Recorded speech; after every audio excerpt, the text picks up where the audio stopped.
Bien, buenos días, soy el doctor Javier González Ballesteros, residente de cuarto año de Radiología del Hospital de Monterrey.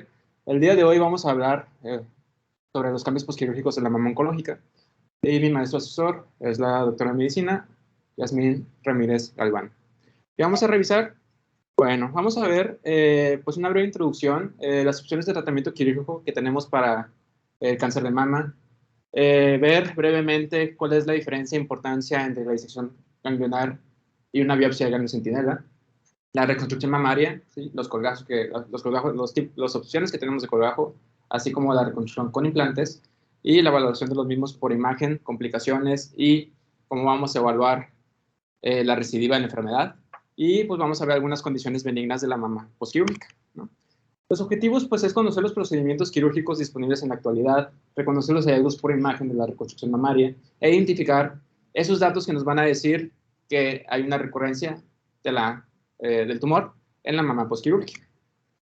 A manera de introducción, pues, tenemos que el cáncer de mama es la causa más común de muerte por cáncer entre las mujeres. Una de cada 8 mujeres, o sea, el 12% va a desarrollar cáncer de mama. Y pues la piedra angular del tratamiento es la terapia conservadora, ¿sí? Que esto se basa pues, en la tumorectomía seguido de radioterapia, que puede ir acompañado o no de quimioterapia adyuvante. Ahora, de todas las pacientes que son candidatas a un tratamiento conservador, una tercera parte prefiere aún así realizarse una mastectomía. ¿Esto por qué? Causas multifactoriales, miedo a la recurrencia de la enfermedad, percepción de mayor beneficio según los pacientes, realizar una mastectomía radical, una mayor autonomía de la paciente, aumento del uso de la resonancia magnética y las nuevas técnicas de reconstrucción mamaria. Bueno, la cirugía mamaria oncológica, es decir, tanto la mastectomía, sea parcial o completa, con oscilación laminar asociado a la reconstrucción de cualquier tipo, pues ha evolucionado en los últimos 20 años. Entonces tenemos que nosotros actualizarnos en cómo se ven estos hallazgos por imagen para poder valorarla de una forma integral. Por tanto, pues es importante distinguir los hallazgos post-tratamiento, ¿no?, normales de la recurrencia, como ya veremos más adelante. Pero bueno, ¿qué opciones tenemos del tratamiento quirúrgico del cáncer de mama? Primero, pues tenemos que definir cuál es el objetivo del tratamiento quirúrgico. Y pues va a ser remover la mayor cantidad de cáncer posible, ya sea por terapia conservadora de la mama o mastectomía, con o sin resección de ganglios linfáticos y la posterior reconstrucción mamaria para mejorar los beneficios psicosociales de los pacientes. ¿Qué opciones quirúrgicas tenemos? Pues hay manejo conservador, hay manejo radical. Conservador tenemos la tumorectomía, pues que se basa en resecar el tumor con márgenes libres, respetando la mayor cantidad de tejido mamario posible. Cuarentectomía, o en caso de ser radical, pues tenemos la mastectomía radical, que esta puede ser modificada, mastectomía conservadora de la piel o del pezón, para la cual pues hay distintas indicaciones. Ahora, a manera de definición, pues ¿cómo definimos una tumorectomía? Como la cirugía conservadora de la glándula mamaria con el objetivo de remover la tumoración con márgenes libres. La terapia conservadora de la mama es la cirugía conservadora de la glándula seguido de la radioterapia. Mastectomía total es la resección de la glándula mamaria sin resección ganglionar. La radical es la resección de la glándula pectoral mayor, menor y disección ganglionar completa, es decir, de los niveles 1 al 3. Pero de esta tenemos la modificada, que es la que se realiza actualmente, que es la resección de la glándula mamaria, solamente los niveles 1 y 2, respetando los músculos pectorales. Y la cirugía oncoplástica como tal es el conjunto de la mastectomía, sea parcial o completa, asociado a la reconstrucción. Bueno, en cuanto a la terapia conservadora, pues ya mencionamos que va a ser la resección del tumor con márgenes libres, seguido siempre de radioterapia. No se puede hacer una tumorectomía sin dar radioterapia. ¿Cuál es el objetivo de la conservadora? Pues es proporcionar la misma supervivencia que la mastectomía, tener una mama cosméticamente aceptable y tener una tasa baja de recurrencia. La radical modificada, esto es quitar el tejido mamario, complejo del pezón y niveles axilares 1 y 2. ¿Qué vamos a ver en estos pacientes en los estudios de seguimiento? Tenemos que valorar la pared torácica, el tejido celular subcutáneo y la piel, ¿sí?, buscando que no haya implantes o nódulos que nos quieran malignidad. Pero, ¿cuáles son los estudios por imagen que nos van a ayudar más a esto? Pues ya vemos que la mamografía pues, tiene una baja sensibilidad, el ultrasonido, que es el que usamos más frecuentemente, es más accesible, pues no tiene radiación, pues tiene una sensibilidad hasta el 91%. Y esto nos va a permitir valorar pues, el sitio más frecuente de recidiva, que es a nivel superficial. Pero vamos a estar limitados en cuanto sea una mama reconstruida al valorar la pared torácica. Y para eso tenemos la resonancia magnética, que tiene una sensibilidad y especificidad de hasta el 100%. Aquí tenemos algunos ejemplos de dos pacientes que se les hizo una mastectomía radical modificada. Del lado izquierdo, pues una paciente de 67 años, vemos que están respetados los músculos pectoral mayor y menor, ¿no? Se le dio también radioterapia, y lo que podemos ver es que hay un realce heterogéneo justo adyacente a los músculos, que se ve un poco engrosado también los mismos, y esto pues nos sugiere pues que se dan cambios por radioterapia. Del otro lado tenemos el otro extremo de la enfermedad. Tenemos una paciente de 64 años que 12 años previos le hizo una mastectomía radical modificada, y pues se presentó con una masa palpable en el tórax izquierdo, donde se observó pues una masa con realce heterogéneo que marca la flecha, y podemos ver cómo esta pues afecta la pared torácica involucrando pues el músculo pectoral mayor y el menor, ¿no?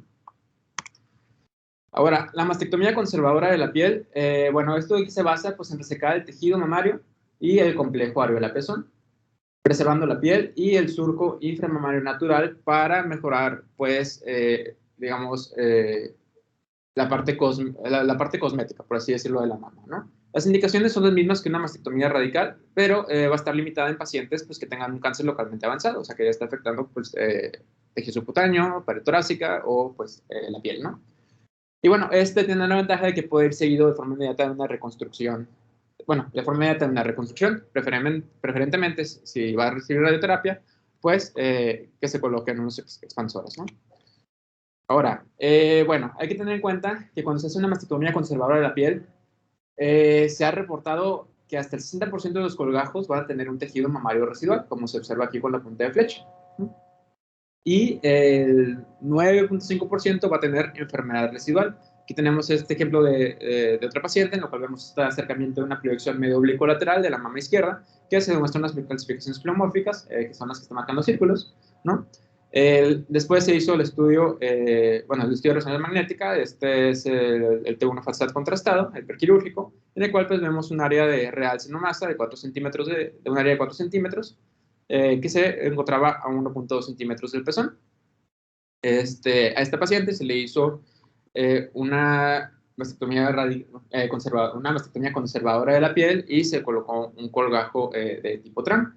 Aquí podemos ver cómo vemos dos líneas hiperintensas. Una es la propia de la piel que se respetó, y la otra línea es la que marca la división entre el colgajo, que es todo esto que vemos aquí con intensidad grasa, ¿no? Y esto que marca la flecha es lo que quedó de tejido glandular. Entonces nosotros tenemos que reportarle a los médicos tratantes, ¿no? Primero, si quedó o no tejido, si hay una enfermedad y si hay un engrosamiento piel-colgajo, es decir, esto que está entre el colgajo y la piel, mayor a 5 milímetros, ya que esto se asocia a un mayor número de ductos terminales y a enfermedad residual. Ahora, en cuanto a la mastectomía conservadora del pezón, o también llamada mastectomía subcutánea, pues es más utilizada en pacientes con alto riesgo de cáncer de mama y que se sometieron a una mastectomía profiláctica. ¿En quiénes se puede realizar en caso de que es una paciente que tenga un tumor? Pues en aquellos que tengan un tumor menor de 3 centímetros, que tengan una distancia del complejo areola-pezón del tumor mayor a 2 centímetros y que tengan el linfáticos transoperatorios pues negativos. A esos pacientes se les debe hacer una resonancia preoperatoria. ¿Por qué? Porque hasta el 20% de pacientes con enfermedad aparentemente libre del pezón por ultrasonido y mamografía pueden tener la afección del mismo, y esto lo podemos valorar mediante la resonancia. Y ahora, ¿cómo vamos a diferenciarlo de una mastectomía conservadora del pezón de una conservadora de la piel? Pues si regresamos a la imagen que ya vimos aquí, vemos que aquí no está ese realce nodular del pezón, y está solamente el realce lineal de la piel, que es continuo. Si nos vamos a la mastectomía conservadora del pezón, podemos ver cómo está este característico realce nodular que tiene el pezón. Por ejemplo, esta paciente es una paciente de 56 años, que tuvo un cáncer de mama izquierdo. Este acercamiento de la media oblicuolateral, pues se ven las calcificaciones pleomórficas agrupadas. Esta es la mamografía media oblicuolateral postquirúrgica. Podemos ver que hay un completo reemplazo del tejido glandular por tejido graso, ¿no? Con preservación del complejo areola-pezón. Y esta es la resonancia, igual, la prequirúrgica, la postquirúrgica, todo el tejido glandular normal. Y vemos como el postquirúrgico pues ya tiene una sustitución completa por tejido graso. Fue un injerto autólogo de grasa glútea, y está respetado pues la piel en su totalidad y el pezón. Bueno, ahora hablando de recurrencia, ¿cuál es el riesgo de recurrencia de unas y de otras? Si tomamos en cuenta la mastectomía radical modificada, pues la tasa de recurrencia es del 2%.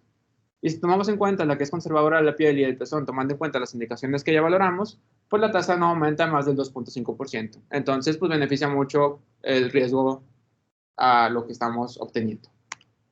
Ahora, la valoración quirúrgica ganglionar. En todos los pacientes, pues es importante conocer el estado de los ganglios linfáticos, ya que es uno de los factores pronósticos más importantes en el cáncer renal. Hay que tener en cuenta que uno de cada 4 pacientes con ganglios clínicamente negativos va a tener metástasis nodal. Aquí se le llama clínicamente negativos o positivos a la valoración clínica y por imagen, ¿sí? Ahora, si nosotros por exploración física y por ultrasonido vemos que los ganglios son morfológicamente normales, no son aumento de tamaño, no tienen un engrosamiento de la cortical, bueno, pues el riesgo de malignidad se reduce hasta el 18%. Es decir, de los pacientes que damos como negativos, hasta el 18% pueden tener enfermedad. Por eso es importante que en el transquirúrgico sea una mastectomía parcial, aún así, se puede hacer la biopsia de ganglio centinela o una disección ganglionar completa.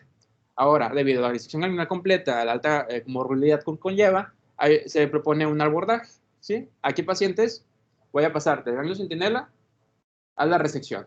Y bueno, primero tenemos una valoración preoperatoria y definir, ¿tengo ganglios positivos o negativos? Clínicamente. Si son negativos, se procede a biopsia de ganglio centinela. Si son clínicamente positivos, se va directo a la disección ganglionar. Ahora, aquí tenemos unos ejemplos de ganglio centinela. El ganglio centinela se puede usar usando sondas de gamma o utilizando un colorante especial. Por ejemplo, la imagen de arriba es una paciente con carcinoma ductal invasivo que fue sometida a una mastectomía parcial y se realizó la biopsia de ganglio centinela. La fotografía pues muestra la evaluación con sonda de gamma, la captación ganglionar pues de un ganglio linfático positivo, o sea, ganglio centinela. Este se reseca, entonces al resecarse se determina el número de ganglios y a partir de ahí pues ya se proponen estos criterios. Por ejemplo, cuando no voy a realizar una disección ganglionar completa, es decir, con quién me voy a quedar solamente en ganglio centinela, si tengo una paciente que me cumple todos estos criterios. Si es una paciente con ganglios clínicamente negativos, que en estadio prequirúrgico tengo un tumor menor de 5 centímetros y que tengo menos de 3 ganglios centinelas y que serán sometidas a radioterapia, en estos pacientes puedo evitar la resección ganglionar. Y ahora, ¿en quién sí la voy a realizar? En los pacientes que tengan 3 o más ganglios linfáticos centinelas o uno o 2 ganglios linfáticos y que no serán sometidas a radioterapia. Esto, pues, en el mundo ideal.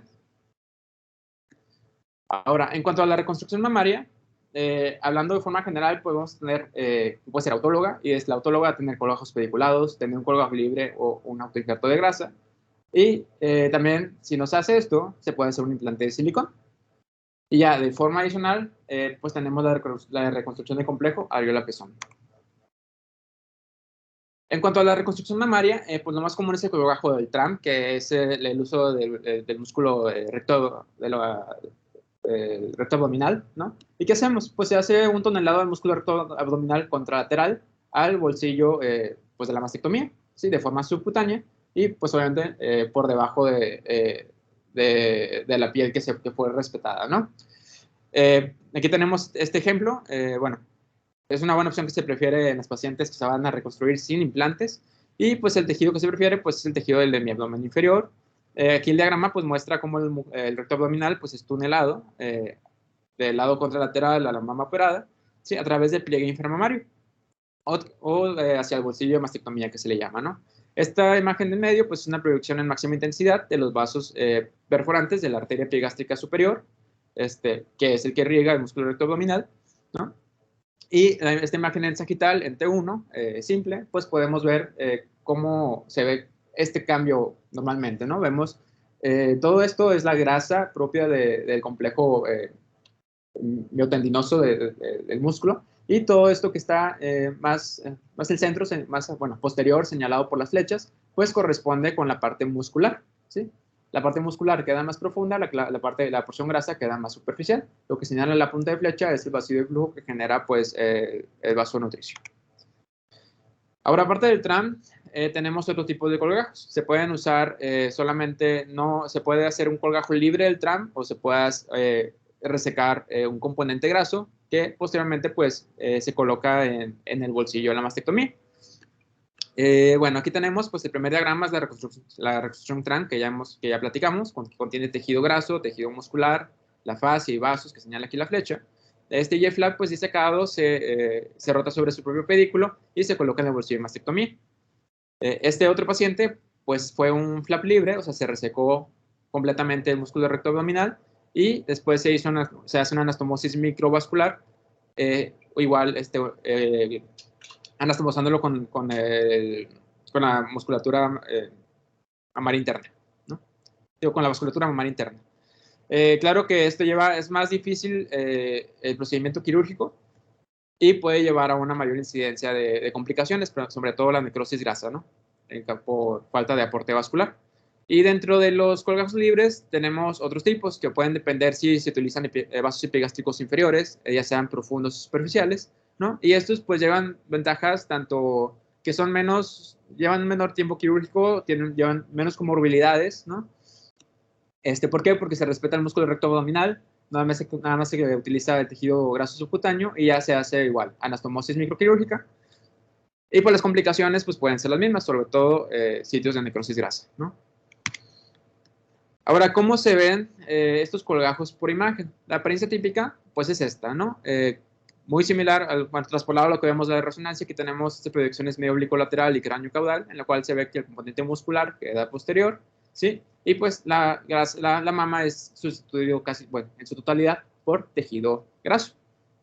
De igual forma, pues se puede apreciar aquí en estas medio oblicuo laterales como pues es una densidad mamográfica pues, de predominio graso, ¿no?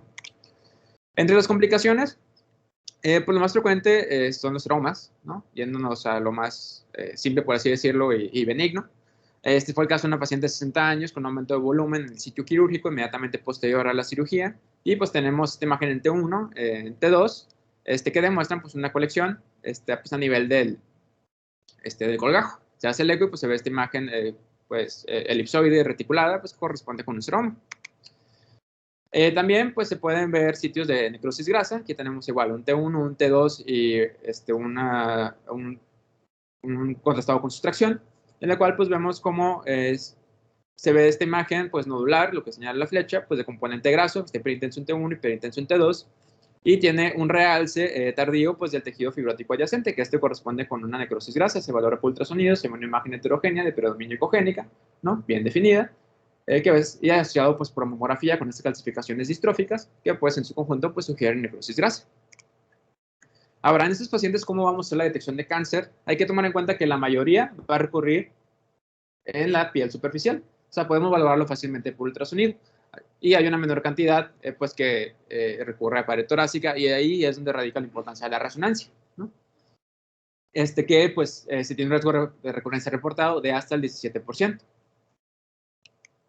En cuanto a la reconstrucción mamaria con injerto de grasa autólogo, pues esto se basa pues, en el lipoaspirado, que puede ser de abdomen, de muslo, de glúteo. Se somete a un proceso de centrifugación, se separa los adipocitos de los ácidos que se obtengan. Y posteriormente se inyecta pues, en el sitio deseado, sea para llenar un defecto por tumorectomía, por biopsia a un aumento de volumen en una reconstrucción de complejo areola-pezón, en una mamoplastia de aumento y en conjunto con los colgajos. Aquí tenemos otros ejemplos de cómo sería un injerto de grasa autólogo. Del lado izquierdo fue una paciente de 28 años que se hizo una mamoplastia de aumento con inyección de grasa glútea.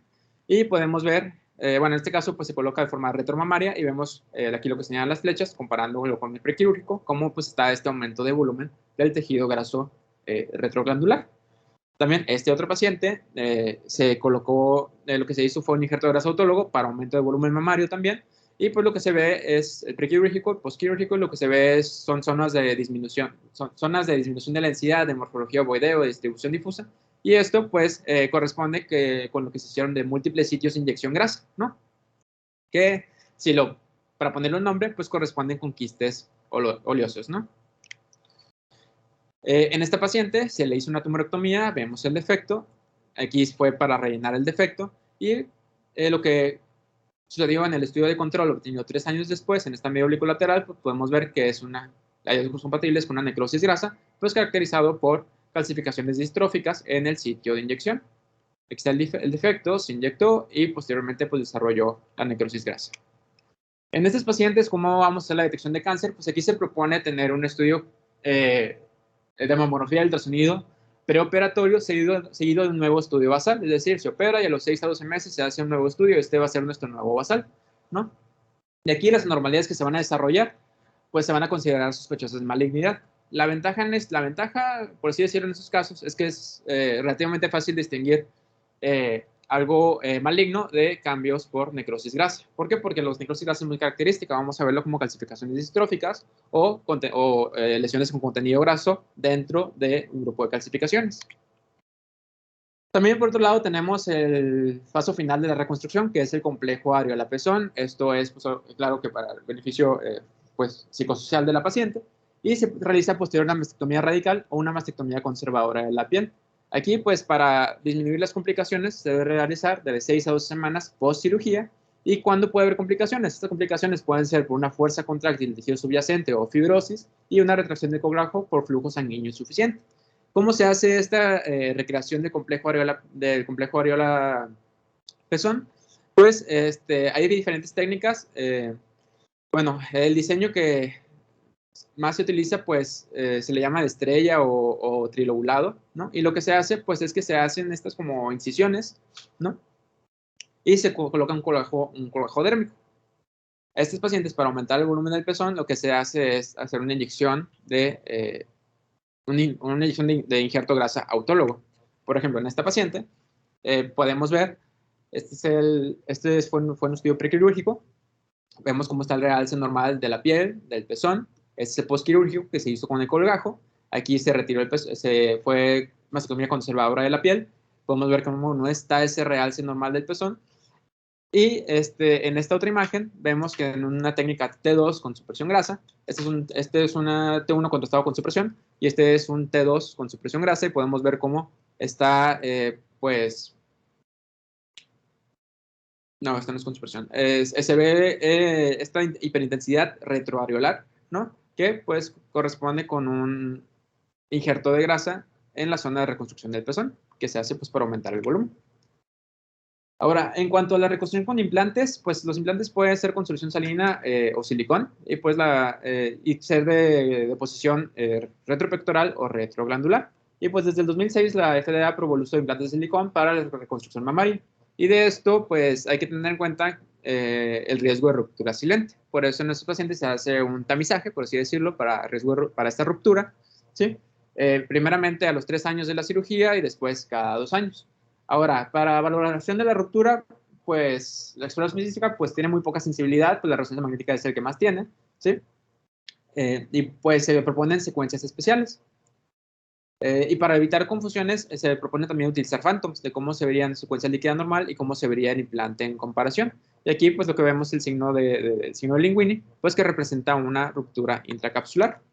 En estos pacientes, la detección de cáncer pues, va a ser similar a los pacientes que se hacen un colgajo tipo TRAM, o los que no se ha hecho mastectomía todavía. El sitio más frecuente de recidiva va a ser a nivel superficial. Y tenemos este ejemplo de esta paciente. Esta paciente se hizo años anteriores una mastectomía bilateral con reconstrucción. Del lado izquierdo fue por cáncer, del lado derecho fue profiláctica, ¿sí? Entonces, del lado izquierdo fue una mastectomía conservadora de la piel. Y vemos que en este estudio de control, cómo está este real senomasa en el tejido glandular, superficial al implante, que pues fue compatible, la biopsia resultó en un carcinoma ductal. Y en estas imágenes, pues una es la mama que se acaba de operar, que fue una cirugía conservadora de la piel y pezón, en la cual vemos este realce lineal, que es el de la piel normal, este es el realce anular del pezón, y del lado contralateral, que se resecó, que fue solamente una mastectomía conservadora de la piel, pues no se ve ese realce normal del pezón. Entonces es comparándolo cómo es una conservadora de la piel versus una conservadora del pezón, ¿no? Y pues igualmente la resonancia va a ser lo más útil para valorar las recurrencias. Ahora, algunos datos que se proponen, bueno, algunas como perlas que se proponen para las reconstrucciones, pues es primeramente que, bueno, la radioterapia postmastectomía puede influir en los resultados quirúrgicos de las reconstrucciones. Por eso se propone que en dado caso que se vaya a hacer un colgajo, se retrase hasta después de la radioterapia por el riesgo de fibrosis, de necrosis, ¿no? Y en el caso de implantes inmediatos, pues igual se prefiere diferir hasta después de la radioterapia. En estos casos lo que se prefiere es colocar expansores de tejido, y una vez que pase la radioterapia y en pacientes que tengan poco cantidad de piel, pues poco a poco ir llenando estos expansores hasta que se obtenga el volumen suficiente deseado para ya el tratamiento definitivo. En cuanto a la mamoplastia reductora, pues ¿cuál es el objetivo? Pues es remover el exceso de grasa, el tejido glandular y la piel para lograr el tamaño deseado de la paciente. Esto se puede realizar para fines meramente estéticos o mejorar el dolor de espalda en pacientes con exceso de tejido mamario. Y pues aquí lo que se hace es una incisión vertical para disminuir pues la cicatriz, así como la distorsión del pliegue inframamario. Aquí lo más característico de esta cirugía es que el pedículo vascular se reposiciona superiormente a medida que el tejido mamario es removido, y lo que sucede es que la mama va a ser, si lo vemos en un corte sagital, pues va a ser asimétrica, el tejido glandular va a ser más inferior, más superiormente va a haber pues meramente contenido graso. Aquí vemos cómo se ve engrosado el sitio de incisión de la cicatriz quirúrgica, ¿no? Y el complejo areolar pezón pues queda más elevado, como a este nivel, más o menos. Entonces, estos diagramas demuestran pues, los tipos de incisiones que se pueden realizar. De este lado, pues vemos la incisión vertical, que es la que tiene menos riesgo de cicatriz, y pues el de la T invertida, que esto es una incisión vertical, y aparte, pues el pliegue inframamario. Entonces, aquí, pues en esta paciente, en la mama izquierda, pues vemos que se hizo una incisión vertical para reducción de volumen, y del lado derecho todavía no se reseca el volumen, todavía no se reseca el tejido que se busca resecar, pero lo característico es pues, que hay una incisión vertical y además se haga una incisión periareolar. Posteriormente se reseca volumen. Aquí vemos cómo están recolocando el complejo areolar pezón más superiormente, ¿sí? Y al final, pues, ¿qué tenemos? Vamos a tener una imagen parecida a esta. Y pues también puede haber una mamografía, vemos como hay una elevación del complejo areolar pezón y como pues hay unas bandas fibróticas retroareolares, ¿no? Con aumento de la densidad. Ahora, dentro de todo esto, pues hay condiciones benignas que no debemos confundir pues con el cáncer, o con recurrencia, o con que se haya resecado de forma incompleta las lesiones. Entonces, dentro de esto, pues tenemos los seromas y colecciones, como ya vimos en uno de los primeros casos. Tenemos la necrosis grasa, que se va a asociar pues, a calcificaciones distróficas, los cambios en la piel por radioterapia, por éstasis de los linfáticos, estasis venosa, y pues la distorsión de la arquitectura. En cuanto a los aromas, pues, ¿cuándo van a aparecer? Pues pueden aparecer de forma inmediata posterior a la cirugía y resolver gradualmente o no resolver. Y estos, pues, eventualmente pueden ser reemplazados por tejido cicatrizal y fibrosis. ¿Cómo lo vamos a ver por mamografía? Como una masa ovoidea y circunscrita, como señalan aquí en las flechas curvas. Y por ultrasonido, pues como una colección anecoica multiseptada, como vimos en el primer caso, pues con detritos. Y la resonancia, pues va a ser más útil en secuencias líquidas. Esta paciente pues es una paciente de 41 años, asintomática, un año posterior a la terapia conservadora de la mama por un carcinoma ductal in situ, donde se observan pues, los clips quirúrgicos y una simetría focal, que resultó ser un seroma. Se le hizo un ultrasonido y pues lo que se observa es una colección pues anecoica, tiene un septo, ¿no? Apenas perceptible, se le hace una resonancia, tenemos un T1, un T2 y pues un T1 FATSAT contrastado y un T2, y pues vemos cómo esta imagen pues es hiperintensa en secuencias líquidas, pues de forma homogénea en el hecho quirúrgico que corresponde con un seroma.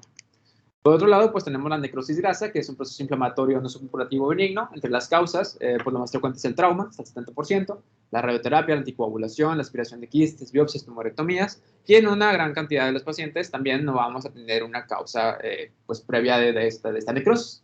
Pero pues ya tenemos el antecedente de la cirugía, y esto lo vemos en el sitio de la tumorectomía, pues nos va a hacer sospechar de una necrosis grasa. ¿Y cómo lo vamos a ver? Como quistes oleosos, muy similar, como quistes oleosos, como el caso que presenté en los sitios de inyección de injerto de grasa autólogo, como calcificaciones gruesas y distróficas, ¿no? Asimetrías focales o microcalcificaciones.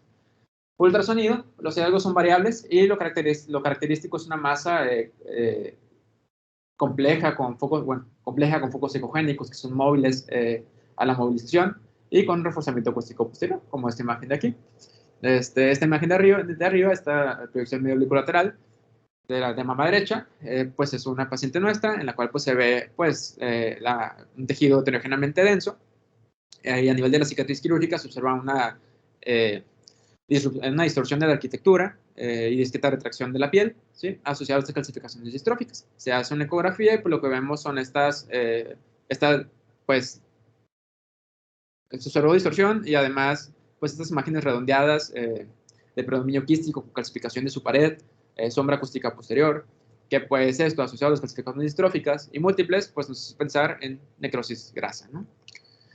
En cuanto a la distorsión de la arquitectura, pues va a ser consecuencia de cicatrices quirúrgicas y también por la propia necrosis grasa, y es frecuente verlo en tumorectomía y en los sitios de resección ganglionar. ¿Cómo lo vamos a ver? Como una densidad de tejidos blandos con zonas radiolúcidas centrales y espiculaciones. Entonces, si vemos una densidad de tejidos blandos y vemos que tiene en su interior estas imágenes radiolúcidas, pues igual no es un sitio de recurrencia. Hay que valorarlo también por contrasonido, pero va más orientado hacia una necrosis grasa. En cuanto a las calcificaciones distróficas, pues estas se van a desarrollar en el sitio postquirúrgico, con incidencia hasta el 28% en el primer año postquirúrgico. Va a tener una morfología redondeada y gruesa, por lo general tiene un centro radiolúcido, como ya vimos, pues en la necrosis grasa, como ya se definió. Y aquí nos va a ayudar las proyecciones magnificadas, ya que nos van a ayudar a diferenciar de las microcalcificaciones pleomórficas o indistintas, que nos van a orientar más hacia malignidad.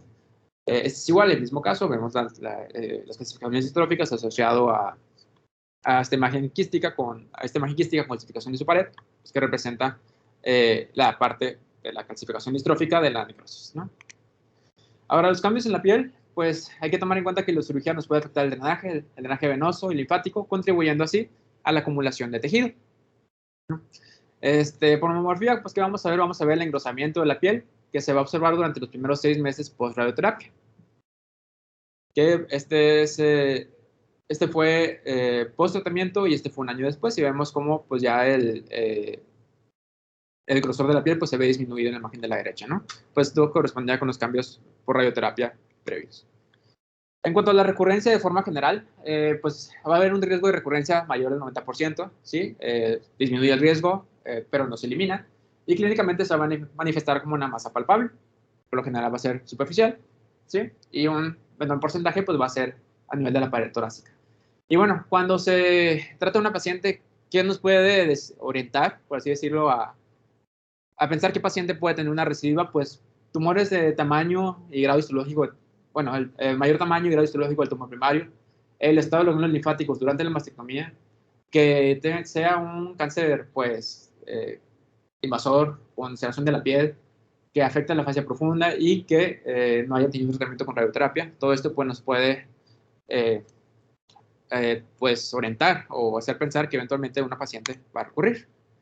Ahora, en caso de que recurra, pues la sobrevida va a ser muy diferente si tiene una recurrencia subcutánea, si tiene una recurrencia en la pared torácica.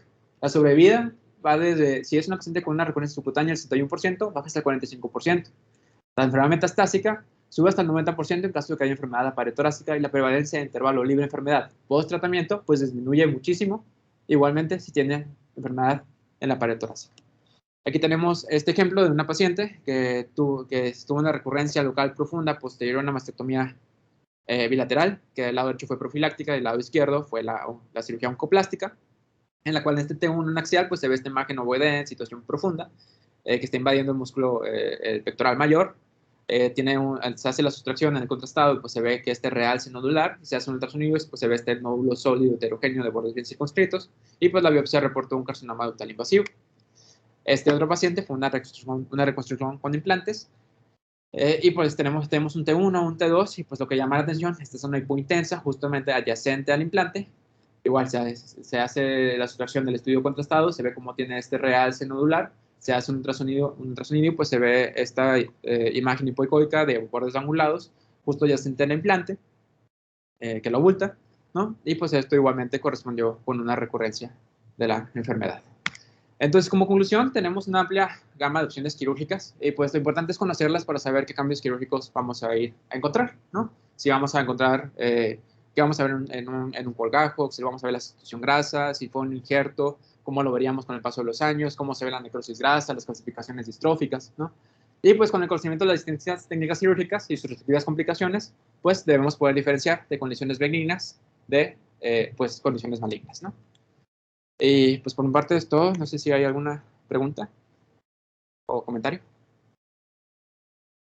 Sí, muy completa la revisión que presentaste ahorita. Yo nada más quisiera comentarles que esta parte es muy importante porque, si se fijan, la mayoría de las imágenes que presentaba Javi de los hallazgos benignos que podemos ver en una mama que ya está posoperada, se ven se ven feos morfológicamente hablando. Y si uno no tiene la experiencia, podría estar como sobreindicando biopsias de cosas que en realidad no lo necesitan y no lo ameritan. Entonces, en la medida de lo posible, tenemos que familiarizarnos mucho con este tipo de hallazgos, que no quiere decir que la paciente va a tener todos. A ustedes les ha tocado ver ya en sus rotaciones de mama, pero saben que pueden encontrar alguna de esos, que generalmente ponemos solo como conclusión cambios postquirúrgicos, pero esos pueden ser todos los que mencionó Javi, o solo uno, o solo dos, depende mucho de la técnica que haya tenido el cirujano, de la manera que tiene de cicatrizar la paciente. Entonces, tenemos que familiarizarnos mucho con eso para no estar sobreindicando biopsias que no son necesarias. Y nada más, que se acuerdan también, que y sí lo mencionó Javi, mucho tiene que ver con la evolución. Entonces, en la medida de lo posible, poder estar comparando con estudios anteriores. Por ejemplo, la necrosis grasa no siempre se va a ver igual. Al principio se ve de cierta forma y conforme va pasando el tiempo, van cambiando sus características. Entonces, tenemos que estar familiarizados con todos esos cambios y esos datos que son sugestivos de benignidad, para que en el momento que encontremos algo que realmente se sale de eso, pues ahí sí indicar oportunamente una biopsia. Muchas gracias. Por eso. A todas las pacientes, a todos los pacientes que le vemos una lesión sospechosa en el screening, en ultrasonido o en mamografía, y que ya sabemos que se hizo una cirugía de mama por problema de cáncer, si nos hace sospecha de la lesión que vemos, ¿se hace directo biopsia o se puede pedir resonancia primero?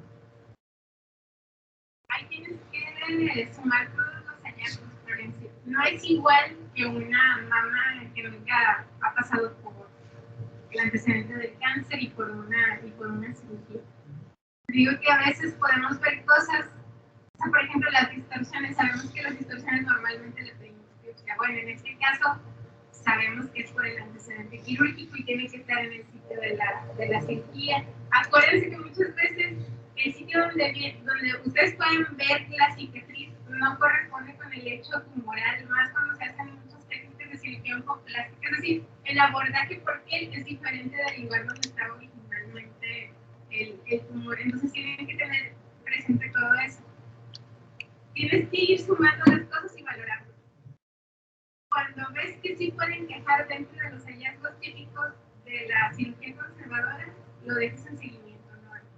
Pero si se sale, pues ahí sí es conveniente pedir una biopsia. Pero cada caso se tiene que valorar.